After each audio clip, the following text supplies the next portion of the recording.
इस वीडियो में हम एक्सरसाइज 7.2 करेंगे, लेकिन उसके पहले हम बेसिक प्रोपोर्शनैलिटी थ्योरम, जिसको कि थेल्स थ्योरम भी बोला जाता है, उसके बारे में पढ़ेंगे और ज्योमेट्रिक फिगर्स की कुछ प्रॉपर्टीज के बारे में पढ़ेंगे। बेसिक प्रोपोर्शनैलिटी थ्योरम यानी थेल्स थ्योरम क्या कहती है कि अगर किसी ट्रायंगल में कोई एक लाइन ड्रॉ की जाए किसी एक साइड के पैरेलल, जैसे कि यहाँ पे डी ई ड्रॉ की गई है BC के पैरेलल, तो वो जो बाकी की जो दो साइड्स होती हैं AB और AC, उनको सेम रेशियो में डिवाइड करता है, DE यहाँ पे BC के पैरेलल ड्रॉ की गई है, तो ये AB और AC को सपोज ये है 2:1 और तो ये भी होगी 2:1, सेम रेशियो में बाकी की दो साइड्स को डिवाइड करता है। तो इसका रिजल्ट क्या होता है कि if DE is parallel to BC, तो AD upon DB will be equal to AE upon EC। और इसी का रेसिप्रोकल आप ले लो, यहाँ पे इसी का रेसिप्रोकल है, AD अपॉन DB का रेसिप्रोकल भी ट्रू हो जाएगा, यानी DB upon ED will be equal to EC upon AE। AD upon AB की भी एक रेशियो बनेगी जो कि इक्वल होगी AE और AC के बराबर, और इसी का रेसिप्रोकल यहाँ पे है AB upon AD is equal to AC upon AE। इसी तरीके से AB अपॉन DB और AC अपॉन EC होगा, और इसी का reciprocal DB upon AB EC upon AC, यानी कि एक रेशो बनेगी जो कि इक्वल रेशो होगी। तो एक लाइन अगर ड्रॉ की जा रही है किसी एक साइड के पैरेलल, तो वो दोनों बाकी की दोनों लाइंस को, बाकी की दोनों साइड्स को इंटरसेक्ट करेगी, एक सेम रेशियो में करेगी। तो ये थी बेसिक प्रोपोर्शनैलिटी थ्योरम, जिसको कि हम थेल्स थ्योरम भी बोलते हैं, और इसी के बेस पे हम इस एक्सरसाइज के क्वेश्चंस करने वाले हैं। बाकी मैंने पिछले वीडियो में आपको बताया था कि सिमिलैरिटी और कॉन्ग्रुएंसी के बारे में बताया था, उसके बारे में थोड़ा और पढ़ेंगे क्योंकि इसका भी यहाँ पे आएगा। तो दो ज्योमेट्रिक फिगर्स सिमिलर होती हैं, ज्योमेट्रिक फिगर्स यानी कि जैसे पॉलीगॉन, कोई भी पॉलीगॉन क्या होता है, जो कि स्ट्रेट लाइन से बनी हुई कोई फिगर होती है, चाहे वो 3 लाइन से बनी है तो वो ट्रायंगल हो जाएगा, 4 लाइन से बनी है क्वाड्रिलेटरल हो जाएगा, 5 लाइन से बनी है तो वो पेंटागन हो जाएगा।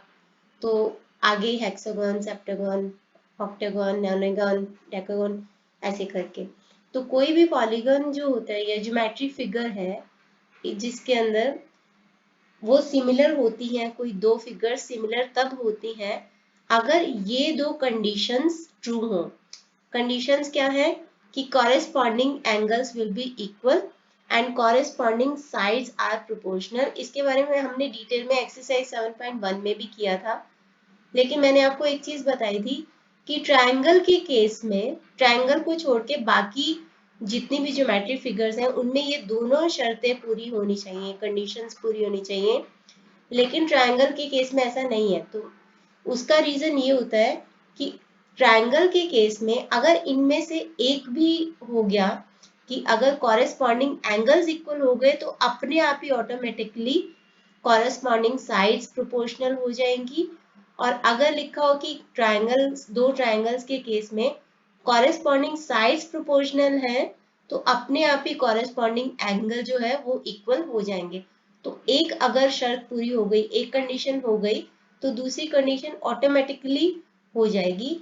तो इसीलिए मैंने बोला था कि ट्रायंगल्स के केस में इनमें से एक भी कंडीशन दी होगी तो दो ट्रायंगल्स सिमिलर होंगे, corresponding angle should be equal and corresponding side should be proportional. बाकी आपको डिटेल में मैंने पिछले वीडियो में बहुत अच्छे से 7.1 करवाते हुए सिखाया था। तो ट्रायंगल के केस में अगर एक भी ट्रू होगी दूसरी अपने आप ट्रू हो जाएगी। तो एक कंडीशन ही सफिशिएंट प्रूफ है in case of triangles that they are similar. अब हम करते हैं एक्सरसाइज 7.2 जो कि इन्हीं दोनों चीजों के ऊपर बेस्ड है। तो फर्स्ट है, in triangle ABC DE are points on the sides AB and AC respectively such that DE is parallel to BC। तो सबसे पहले हम एक ट्रायंगल ड्रॉ कर लेते हैं इधर।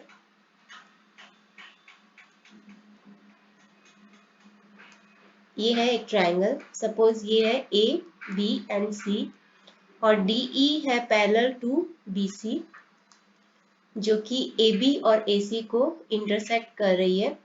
तो अगर आपको according to basic proportionality theorem या फिर जिसको कि हम थेल्स थ्योरम भी बोलते हैं, आपको रेशियो का तो पता ही है कि ये इक्वल रेशियो में डिवाइड करेगी कि A D upon D B A E upon E C, इसी के बेस के ऊपर बाकी की रेशियोज भी बनेंगी।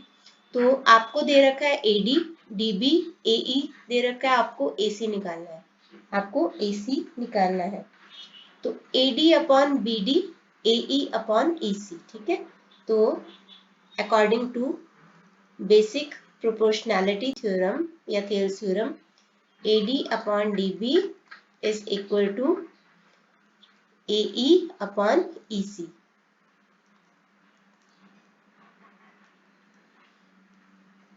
AD है 6, DB है 9, AE है 8। सपोज EC को हम x मान लेते हैं, क्रॉस मल्टीप्लाई कर दो, 6x is equal to 9 into 8।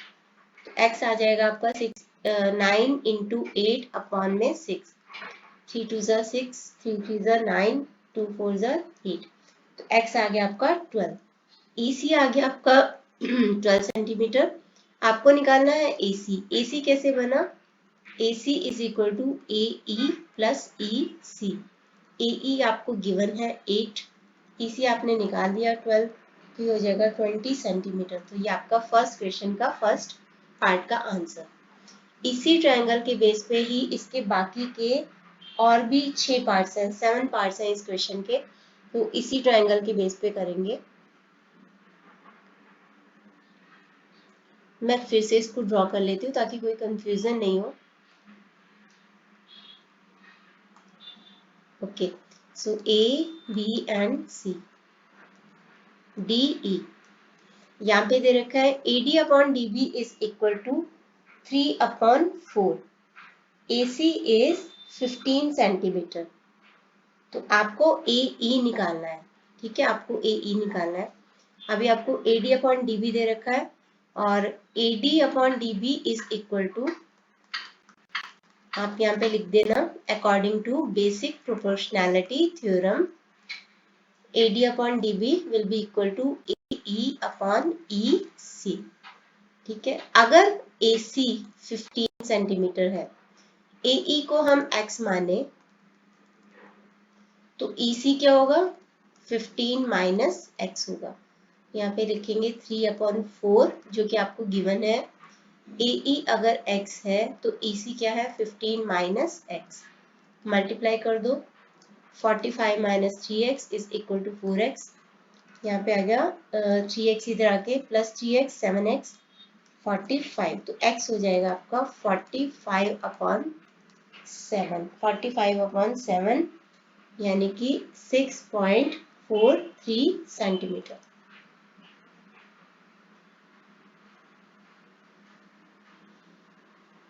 Next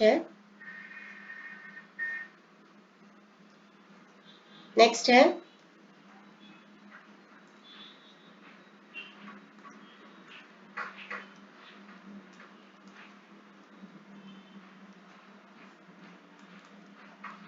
आपको दे रखा है according to basic proportionality theorem, AD AE BD, आपको AC निकालना है।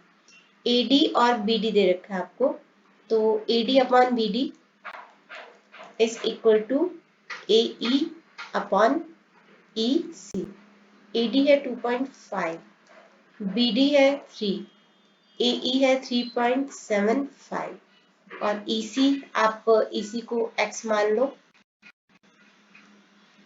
क्रॉस मल्टीप्लाई कर लो, 2.5 इंटू एक्स, 3 इंटू 3.75, एक्स की वैल्यू निकाल लो, 3 इंटू 3.75 अपॉन में 2.5। जब भी आपको डेसिमल से कंफ्यूजन हो तो आप क्या कर सकते हो, डेसिमल के बाद जितने डिजिट्स हैं उतने zeros opposite part of the fraction पे लगा सकते हो। जैसे यहाँ पे 2.5 है तो मैं सीधे 25 लिख दूंगी और डेसिमल के बाद एक ही डिजिट है तो यहाँ पे opposite part of the fraction यानी न्यूमरेटर में एक 0 10 लगा दूंगी। इसी तरीके से यहाँ पे 3.75 है, 2 डिजिट है, तो मैं opposite part of the fraction पे 2 0 लगा दूंगी। ये 10 से 10 कैंसिल, 25 1 25 और ये रह जाएगा 15, तो आ जाएगा आपका 45/10 यानी कि 4.5 आ गया आपका। 4.5 आ गया x जो कि है EC, तो आपको EC मिल गया 4.5। आपको निकालना है AC है AE प्लस EC, तो 3.75 प्लस 4.5, तो 3.75 में 4.5। जब भी आपको डेसिमल का एडिशन करना है तो एक में डेसिमल के बाद 2 डिजिट है, दूसरे में 1 डिजिट है, तो इसके बाद एक 0 लगा दो तो 5 आ गया। 7 + 5 2 होता है पॉइंट, 3 + 1 4, 4 + 4 8, तो AC आ जाएगा आपका 8.25 सेंटीमीटर। नेक्स्ट है इफ AD इज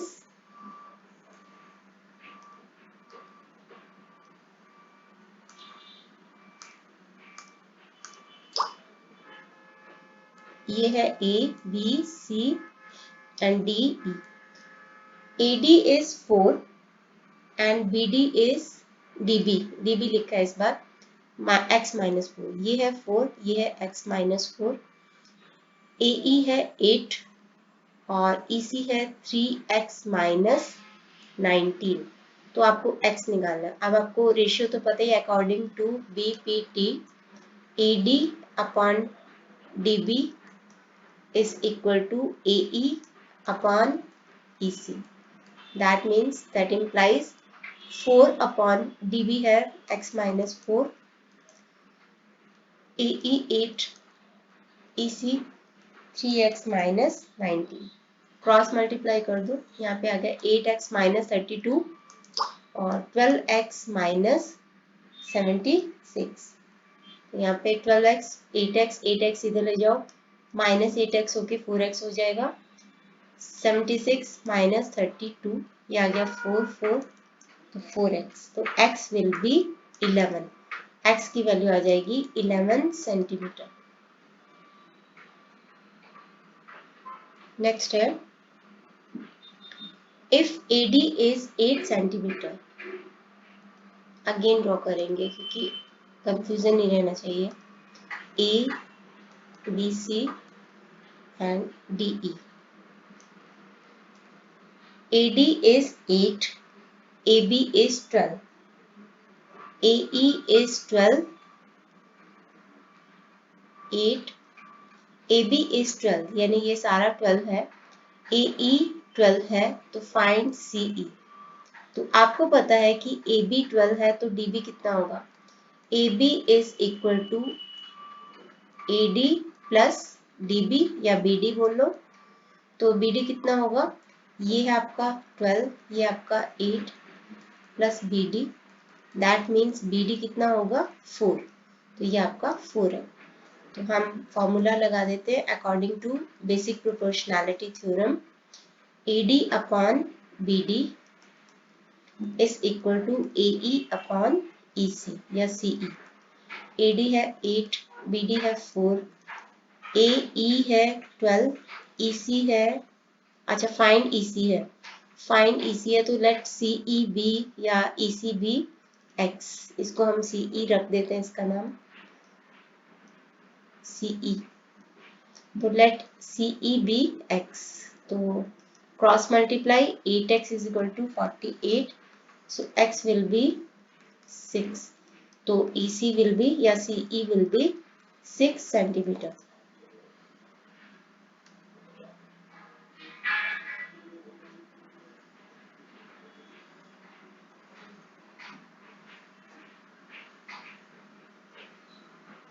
नेक्स्ट है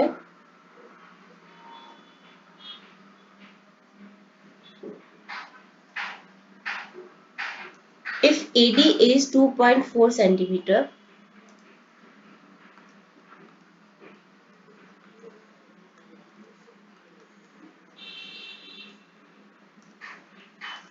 If AD is 2.4 centimeter, AE is 3.2 centimeter, BC is 5 centimeter. BC is 5 centimeter and DE is 2 centimeter. Okay. Then find BD and CE. Then find BD and CE. तो इस बार आपको ये DE जो parallel line है वो दे रखी है और आपको जो जिसके पैरेलल है ये BC वो आपको दे रखी है। अब हमें एक रूल आपको पता होगा कि अगर दो लाइंस पैरेलल होती हैं और उसमें कोई ट्रांसवर्सल जाता है तो ये जो दो एंगल्स होते हैं ये दोनों इक्वल एंगल्स होते हैं। ठीक है, ये दोनों एंगल्स इक्वल होते हैं। यहाँ पे DE और BC जा रही हैं, पैरेलल लाइंस है, और ये जो A की तरफ से ट्रांसवर्सल जा रहा है तो एंगल, ये दो एंगल इक्वल होंगे। अगर हम इसका नाम रख देते हैं, इसे इसका नाम रख देते हैं एंगल 1 एंड एंगल 2, और आप यहाँ पे रीजन दे दो कि angle 1 is equal to angle 2 क्योंकि ये कॉरेस्पॉन्डिंग एंगल्स होंगे।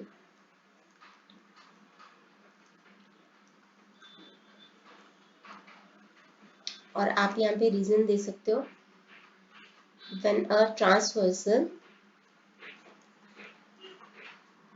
passes through 2 or 3 parallel lines,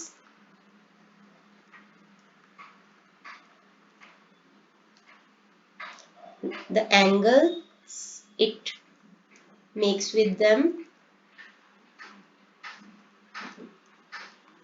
are equal। वो इक्वल होते हैं आपस में, वो आपस में इक्वल होते हैं।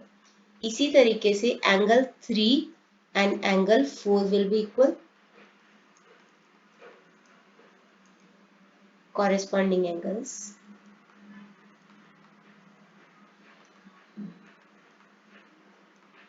तो ये दो एंगल्स सेम हो गए और ये दो एंगल्स सेम हो गए।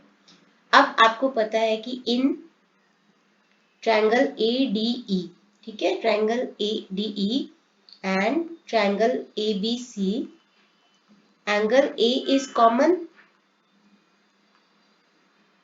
तो सारे के सारे एंगल्स इक्वल हो गए हैं। तो इससे हमें क्या पता चल रहा है कि triangle ADE and triangle ABC are similar. ठीक है, दे आर सिमिलर। हमने क्या पढ़ा था पीछे कि सारे कॉरेस्पॉन्डिंग एंगल सेम हो या फिर कॉरेस्पॉन्डिंग साइड्स प्रोपोर्शनल हो, सेम रेशियो में हो तो वो सिमिलर होते हैं। तो ट्रायंगल के केस में अगर एक कंडीशन ट्रू हो गई दूसरी अपने आप ऑटोमेटिकली हो जाती है। तो ADE और ABC आपस में सिमिलर है, एंगल्स सिमिलर है। तो इसका मतलब क्या हुआ कि अगर कॉरेस्पॉन्डिंग एंगल्स इक्वल है तो कॉरेस्पॉन्डिंग साइड्स अपने आप प्रोपोर्शनल हो जाएंगी, कॉरेस्पॉन्डिंग साइड्स अपने आप प्रोपोर्शनल हो जाएंगी। यानी कि AD अपॉन AB, मैं यहाँ पे लिख रही हूँ, so AD upon AB will be equal to, ठीक है, AD upon AB will be equal to AE upon EC and DE upon BC। आपको बस एक चीज का ध्यान रखना है, ऊपर जो है न्यूमरेटर में मैंने ADE की सारी साइड्स ली है और डिनोमिनेटर में मैंने ABC की सारी साइड्स ली है। ठीक है, तो AD अपॉन AB, ठीक है, ADE में से AD, ABC में से AB, ADE में से AE, ABC में से EC या फिर AC, सॉरी AC लिखेंगे यहाँ पे, और ADE में से DE और ABC में से BC। ये सारी साइड्स की जो रेशियो होगी वो सेम रेशियो होगी, सेम रेशियो होगी। तो हमें यहाँ पे AD की वैल्यू पता है, हमें यहाँ पे DE की वैल्यू पता है, BC की वैल्यू पता है, AE की वैल्यू पता है। ठीक है, AD की वैल्यू पता है, लेकिन साथ में हमें AE और AE की वैल्यू भी पता है। तो हम क्या करेंगे, AD जो है, AB क्या है, AD प्लस BD है, AD प्लस BD है। तो सारी वैल्यूज लिखते हैं। तो कोई भी दो, किन्हीं भी दो को, क्योंकि ये हमें दोनों वैल्यू पता है, इन दोनों में से AD पता है हमें, हमें AE पता है, ना तो हमें AC पता है और ना ही हमें ए बी पता है। तो हम इनमें से कोई भी एक रेशियो ले लेते हैं। मैं ले रही हूँ A D sorry upon A B is equal to D E upon B C. A D क्या है 2.4 यहाँ से, और ए बी ए बी कैसे आएगा A D plus D B, यानी कि 2.4 प्लस डी बी कर दो या बी डी कर दो, कैसे भी कर सकते हो आप। B D is equal to D E आपको दे रखा है 2 और बी सी आपको दे रखा है 5। तो इसके बेसिस पे आप बी डी निकाल सकते हो। आप इन दोनों को क्रॉस मल्टीप्लाई कर दो तो 2.4 इंटू 5 और 2 इंटू 2.4 प्लस बी डी। आप बी डी को x भी ले सकते हो। 2.4 को 5 से मल्टीप्लाई करेंगे। जब भी डेसिमल्स को मल्टीप्लाई करना होता है आप पहले सीधे मल्टीप्लाई कर दो, ये आ गया 120। अब देखो डेसिमल के बाद कितने डिजिट है, एक डिजिट है, तो एक डिजिट के पहले पॉइंट लगा दो तो ये आ जाएगा 12। यहाँ पे आ जाएगा आपका 12। 2 से इसको डिवाइड कर दो तो 2.4 plus B D is equal to 12/2 6। यहाँ से हमारे पास बी डी की वैल्यू आ जाएगी 6 माइनस 2.4, तो बी डी की वैल्यू आपके पास आ जाएगी 3.6 सेंटीमीटर। ये आ गया हमारा पहला आंसर। इसी तरीके से हमें EC की वैल्यू निकालनी है, हमें CE की वैल्यू या EC की वैल्यू निकालनी है। हम इन दोनों को लेंगे। AE की वैल्यू हमें पता है, AE की वैल्यू है 3.2 और हमें AC की वैल्यू नहीं पता, लेकिन हमें पता है कि AE प्लस EC को मिला के ही AC बना है। तो हम यहाँ पे लिख देंगे कि AE यानी कि 3.2 प्लस हमसे जो पूछा है CE उसको लिख देंगे इज इक्वल टू DE जो आपको दे रखा है 2 और BC जो कि आपको दे रखा है 5। ऐसे इन दोनों को आप क्रॉस मल्टीप्लाई कर दो। 3.2 into 5 is equal to 2 into 3.2 plus CE। 32 को 5 से मल्टीप्लाई कर दो, ये आ जाएगा 160। डेसिमल के बाद एक ही डिजिट है तो एक डिजिट के पहले पॉइंट लगा दो यानी कि 16। तो ये आ जाएगा आपके पास 16 और 2 को इधर ले जाओ 2। 3.2 प्लस CE, तो CE की वैल्यू कितनी आ जाएगी 16/2 8 होता है, तो 8 माइनस 3.2, 8 माइनस 3/2 जब करेंगे तो ये आ जाएगा आपका 4.8 सेंटीमीटर। तो आपके पास CE की भी वैल्यू आ जाएगी। तो हमने क्या किया है ADE और ABC को सिमिलर प्रूव करके, क्योंकि सारे एंगल सेम थे, उसके बेसिस पे हमने CE और BD की वैल्यूज निकाल ली है। आगे है नेक्स्ट, ये सेम ही उसी क्वेश्चन में से है तो मैं फिर से इसको ड्रॉ कर लेती हूँ।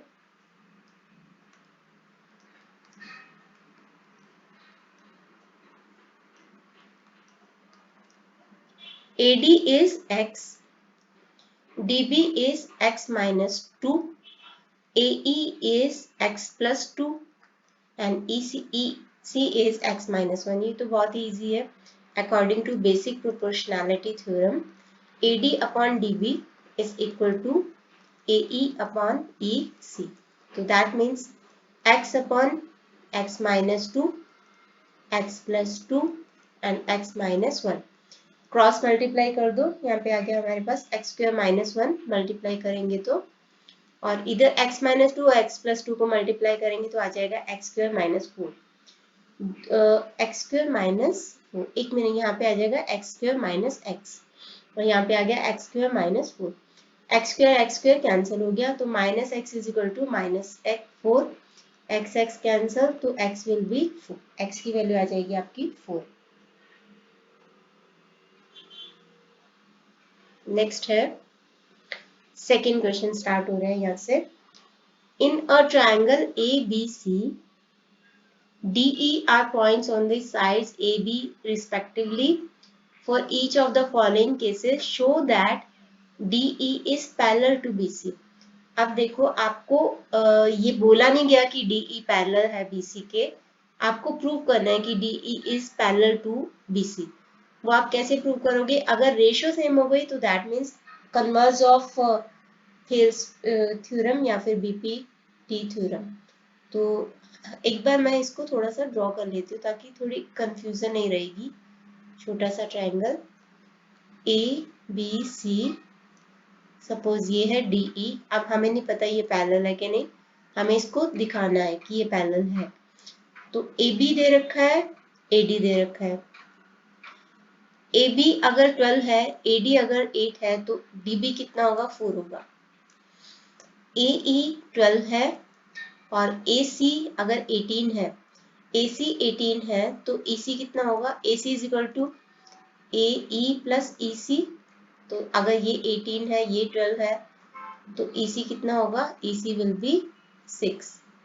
ठीक है, तो इसी को लिख के हम दिखा देते हैं। A D upon D B is equal to A E upon E C. A D है 8, डी बी है 4, यहाँ से 12 minus 8 4 is equal to A E है 12 और ई सी है 6। क्या दोनों की रेशियो सेम है? अलग अलग दिखा देते हैं दोनों को ताकि रेशियो को हम बाद में इक्वेट कर सकें। तो ए डी है 8 और डी बी है 4, तो ये बन गई 2:1 की रेशियो। ए ई और ई सी की रेशियो निकालते हैं। ए ई है 12 और ई सी है 6, 2/1 यानी कि 2:1। Since ratio is same for the corresponding sides,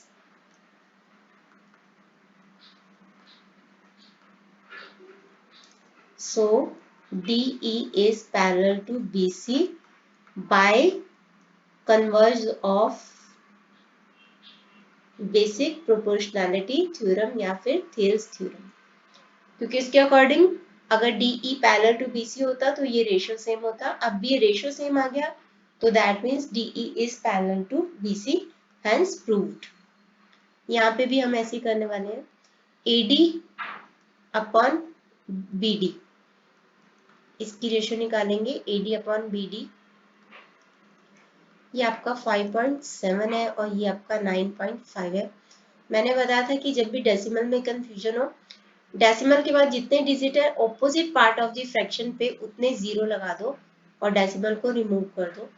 ऐसे ही 9.5 में डेसिमल के बाद एक ही डिजिट है, इसको रिमूव कर दो और opposite part of the fraction पे उतने जीरोस लगा दो। 10 कैंसल, 9 3 ज़ा 57, 9 5 ज़ा 95, तो 3:5 आ गई। इसी तरीके से ए ई और ई सी। ए ई है आपका यहाँ पे, ये दूसरे वाले क्वेश्चन का है। ए ई है आपका यहाँ पे 3.3 और ई सी है आपका 5.5। बिल्कुल वैसे ही करेंगे। 33 कर दो और नीचे 10 लगा दो। यहाँ पे 55 कर दो, एक ही डिजिट है तो यहाँ पे 10 लगा दो। 11 3 ज़ा 33, 11 5 ज़ा 55, 3:5। Since ratio is same for the corresponding sides, so by converge of basic proportionality theorem or Thales theorem, DE is parallel to BC.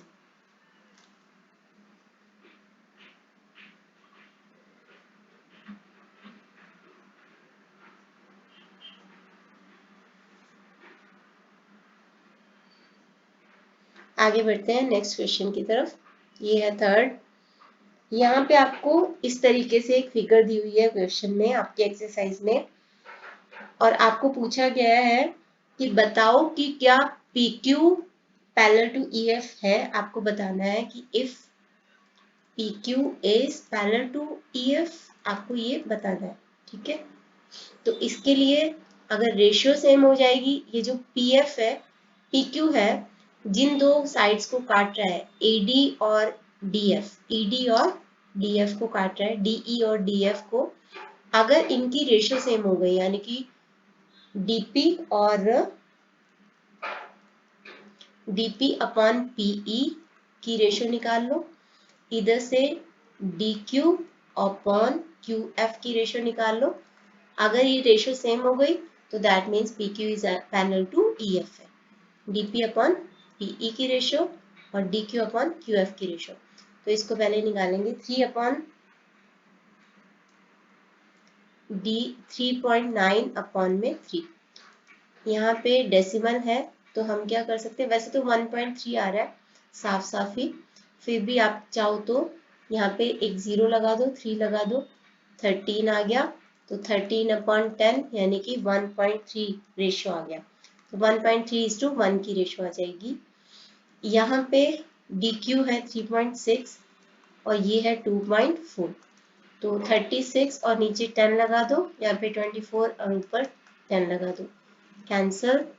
4 9 जा 36, 4 6 जा 24, 3 3 जा 9, 3 2 जा 6, ये आ गया 1.5। तो 1.5 is to 1। Since ratio is not same, so PQ is not parallel to EF। आगे है, इसमें भी आपको एक शेप, एक फिगर दे रखी है, लिख रखा है कि find the value of x for which DE is parallel to AB। आपको दे रखा है कि DE is parallel to AB, तो find the value of x। अगर find the value of x है तो अगर ये DE पैरेलल टू AB है तो हमें पता है कि ये रेशियो सेम होंगी, यानी कि DC according to basic proportionality theorem, since DE is parallel to AB, ratio of corresponding sides will be same। आपको ये पहले लिख देना है, will be same। so DC upon AD या DA, CD लिख देते हैं इसको, CD upon DA will be equal to CE upon EB। CD आपको दे रखा है x+3, DA दे रखा है आपको 3x+19, CE दे रखा है x और EB दे रखा है 3x+4। क्रॉस मल्टीप्लाई कर लो, x+3 को 3x+4 से करेंगे तो 3x² + 9x + 4x + 12। इधर x को 3x+19 से करेंगे तो 3x² + 19x, 3x² दोनों साइड में कट जाएगा, इधर आ गया 13x + 12 और इधर आ गया 19x। 13x इधर जाएगा, माइनस हो जाएगा, तो 6x is equal to 12, x will be 2। तो x की वैल्यू आ जाएगी आपकी 2।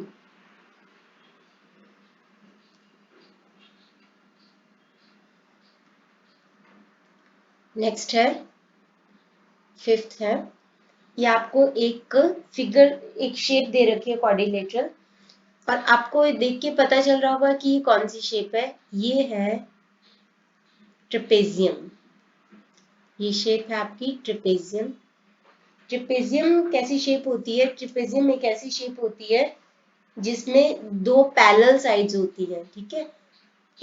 AB is parallel to CD, दो पैरेलल साइड्स होती हैं, और दो नॉन पैरेलल साइड्स होती हैं। AD is not parallel to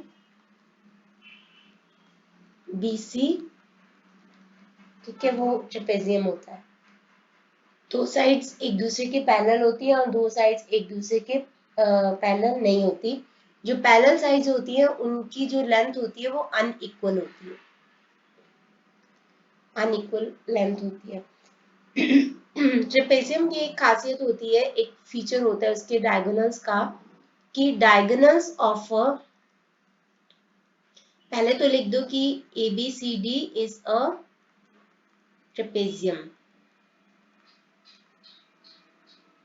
इसके बाद इसकी प्रॉपर्टी लिख दो कि जो डायगोनल्स होते हैं of trapezium divide each other proportionally. Proportionally का मतलब होता है सेम रेशो में। अभी मैं आपको इसको एक्सप्लेन करती हूँ कैसे। सेम रेशो में करते हैं मतलब जैसे मान लो कि ये दोनों डायगोनल्स हैं, ठीक है, ये है AC और ये है BD। तो ये जो रेशियो बनाएंगे, सपोज यहाँ पे O है पॉइंट, तो ये अगर 3:1 है तो ये भी 3:1 होगी, ठीक है। तो जो रेशियो होगी ना दोनों की, डायगोनल्स एक दूसरे को डिवाइड करते जो रेशियो बनाएंगे वो हमेशा सेम रेशियो बनाएंगे। तो इससे हमें एक चीज पता चल गई कि किसकी रेशियो सेम है। इसका मतलब हमें पता चल गया कि इसका नाम अगर हम DO रख देते हैं तो DO upon OB is equal to CO upon OA, क्योंकि सेम रेशियो में डिवाइड करते हैं। तो अब हम इसकी वैल्यू लिख देते हैं। DO है 6x माइनस 5, OB है 2x प्लस 1 और CO है 5x माइनस 3 और OA है 3x माइनस 1। आपस में इन दोनों को क्रॉस मल्टीप्लाई कर देंगे। 6x माइनस 5 को 3x माइनस 1 से करेंगे तो 18x स्क्वायर माइनस 15x, फिर माइनस 1 को 6 से करेंगे, 6x से करेंगे तो माइनस 6x, माइनस 1 को माइनस 5 से करेंगे तो प्लस 5। इसी तरीके से 2x प्लस 1 को 5x माइनस 3 से मल्टीप्लाई कर दो, 10x स्क्वायर माइनस 6x और उसके बाद प्लस 1 को माइनस प्लस 5x से करेंगे और माइनस 3 से करेंगे। अब हम इसका बना लेते हैं। 18x स्क्वायर्ड है, सारी आइटम्स को, सारी टर्म्स को एक साइड पे ले जाते हैं, तो मैं ये सारी टर्म्स को इस साइड पे लेके जाऊंगी। 18x square minus 10x square, ये हो जाएगा 8x स्क्वायर। ये है माइनस 21x और इधर है माइनस 6x, प्लस 6x हो जाएगा तो माइनस 21 प्लस 6 यानी कि माइनस 15x, प्लस 5 है और इधर से माइनस 3, इधर जाके प्लस 8 हो जाएगा, इज इक्वल टू 0।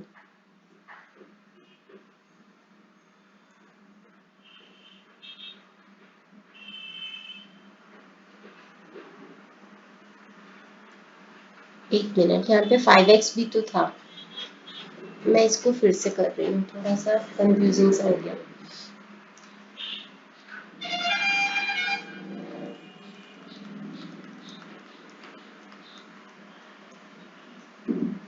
ये माइनस x इधर आके और ये 10x इधर जाके माइनस हो गया 8x स्क्वायर और ये इधर जाके माइनस 20x और ये इधर जाके प्लस 8 इज इक्वल टू 0।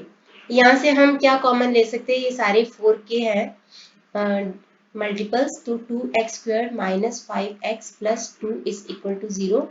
दोनों साइड को 4 से डिवाइड कर दो तो ये बन गया 2x square minus 5x plus 2 is equal to 0।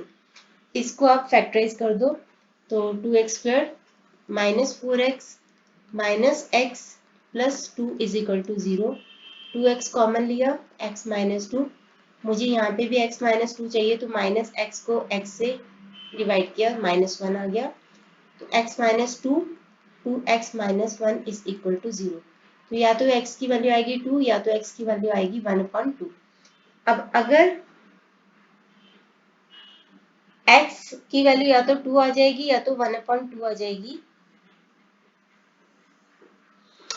लेकिन हम यहाँ पे एक चीज देख रहे हैं, यहाँ पे ये जो है OC में अगर हम 5x माइनस 3 में 5 इंटू 1/2 माइनस 3 डालेंगे तो ये बन जाएगा आपका माइनस 1/2। और लेंथ कभी भी पॉसिबल नहीं होती, length can not be negative if x is 1/2, then OC minus में हो जाएगा which is not possible, so x cannot be 1/2, so x will be 2। तो x की वैल्यू आ जाएगी 2, आपका आंसर आ जाएगा x इज इक्वल टू 2। तो आप जब भी दो आंसर आएंगे ना तो थोड़ा बहुत इधर देख लेना कि कुछ ऐसा नहीं होना चाहिए जो कि जैसे लेंथ नेगेटिव नहीं हो सकती, तो x की वैल्यू आ जाएगी आपकी 2। आगे करते हैं 6। यहाँ पे भी आपको ये ट्रेपेजियम दे रखा है, trapezium AB is parallel to CD, AB is parallel to CD यानी कि दो पैरेलल साइड है ऑफ अनइक्वल लेंथ और ये दो नॉन पैरेलल साइड है, तो ये ट्रिपेजियम है। और आपको पता है कि ट्रिपेजियम में क्या होता है, डायगोनल्स एक दूसरे को सेम रेशियो में डिवाइड करते हैं, divide each other in same ratio. Same ratio है तो दैट मीन्स यहाँ पे फिर से क्या हो जाएगा, ए ओ अपॉन ए सी, ठीक है, A O, so A O upon A C, O C sorry, is equal to B O upon O D.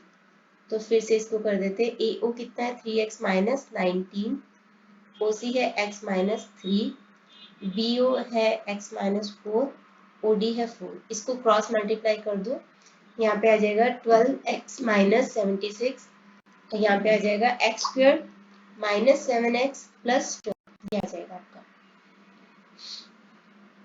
12x को इधर ले जाओ, माइनस 76 को भी इधर ले जाओ, दोनों टर्म्स को, तो x square minus 19x minus plus 88 is equal to 0।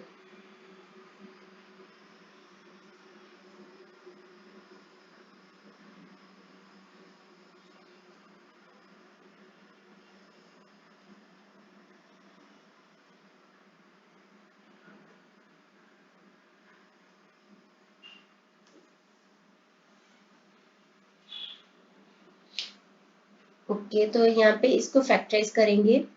Factorise के लिए 8x माइनस 11x, मैंने आपको ट्रिक दिखाई हुई है बहुत बारी फैक्टराइज करने की। अगर आपको दिक्कत हो फैक्टराइज करने में तो आप वो ट्रिक यूज कर सकते हो।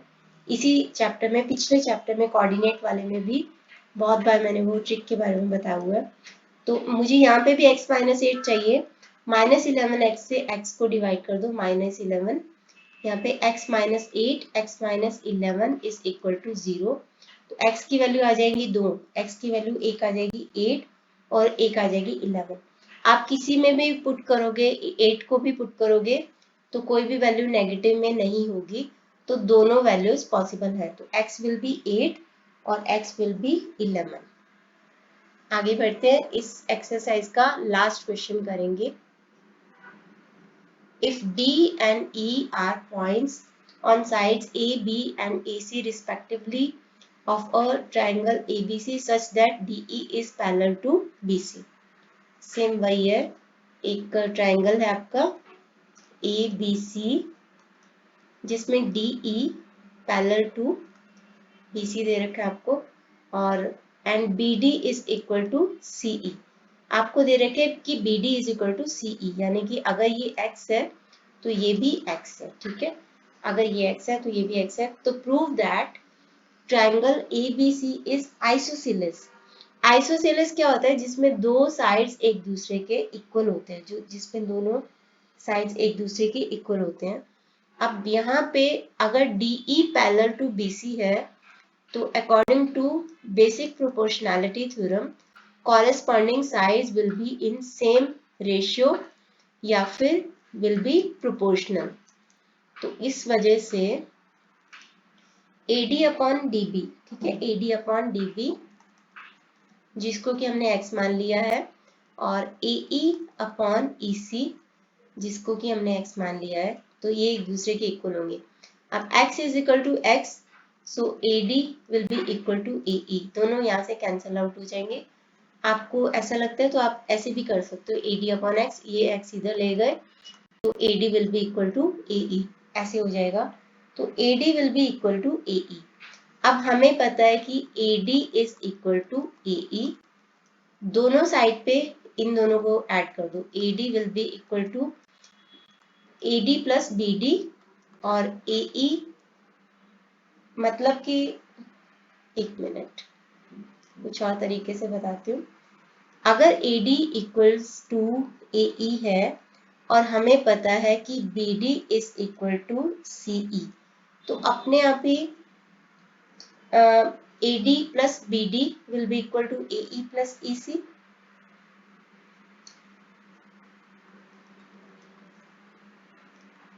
ये एक इक्वेशन है और ये एक इक्वेशन है, दोनों की लेफ्ट हैंड साइड को ऐड करो, AD plus BD equals to AE plus CE, right hand side को ऐड करो, ये बन गया आपका ए बी और ये बन गया आपका ए सी।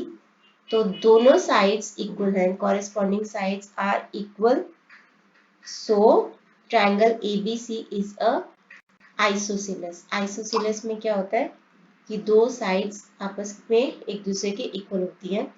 इसके साथ ही हमारी एक्सरसाइज कंप्लीट होती है। अगली वीडियो में हम करेंगे 7.3 और कुछ और बेसिक कॉन्सेप्ट्स जानेंगे ज्योमेट्रिक फिगर्स के बारे में। इस वीडियो के लिए इतना ही। Thanks for watching.